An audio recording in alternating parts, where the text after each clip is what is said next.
வாழ்க இவ்வையகம் வளத்துடன் வாழ்க வாழ்க. வாழ்க இம்மாநிலம் ஆழ்ந்துணர்ந்து அமைதியாக.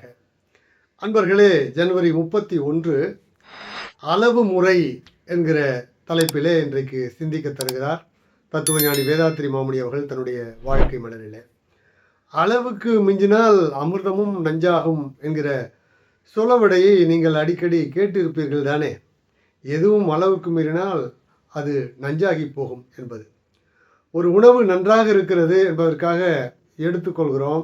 எவ்வளவு எடுத்துக்கொள்கிறோம் என்றது எதை பொறுத்ததென்றால், அந்த உணவு எந்த அளவிற்கு உடல் வயிறு கொள்ளுமோ, எந்த அளவிற்கு அந்த குடல் அதனை சீரணித்து வெளியே தள்ளுமோ, அந்த அளவிற்கு எடுத்துக்கொண்டால் நல்லது.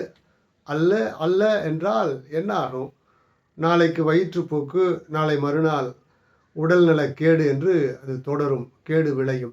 இது உதாரணத்திற்கு உணவு என்று எடுத்துக்கொண்டாலும், அருள் தந்தை தத்துவஞானி வேதாத்திரி மாமுனி அவர்கள் உணவுக்கு மட்டுமல்ல, எந்த அனுபவத்திலும் இந்த அளவு வேண்டும் என்று சொல்கிறார்.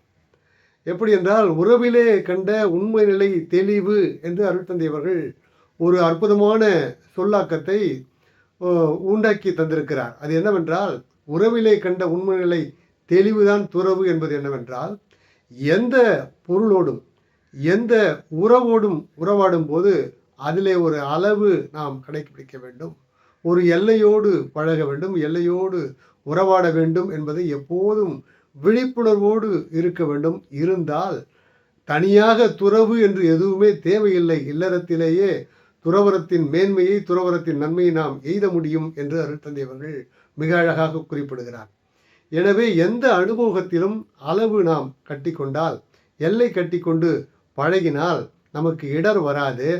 அதாவது சுருக்கமாக அருட்தந்தை அவர்கள் சொல்கிறார், அளவு முறை நீங்கள் கடைபிடித்தால் ஐயுணர்விலேயே மெய்யுணர்வை பெறலாம் என்ற அற்புதமான கருத்தினை வலியுறுத்துகிறார். என்பதனாலே எந்த பொருளோடும் எந்த உறவோடும் உறவாடும் போது அந்த பொருளுக்கும் அந்த உறவுக்கும் நமக்கும் என்ன தொடர்போ, எந்த அளவிற்கு அது வேண்டுமோ அந்த அளவிற்கு விழிப்புணர்வோடு நாம் பழக கற்றுக்கொண்டால், கையாட கற்றுக்கொண்டால், அனுபவிக்க கற்றுக்கொண்டால் நன்மையே விளையும் என்று அருள் தந்தை அவர்கள் கூறுவதை, வாழ்க்கை நிம்மதியாக இருக்கும், இன்பமாக இருக்கும் என்பதனை வலியுறுத்துவதை எடுத்துக்கொண்டு வாழ்வை சிறப்பாக நடத்துவோம் என்று கூறி இன்றைய சிந்தனையை நிறைவு செய்கிறேன்.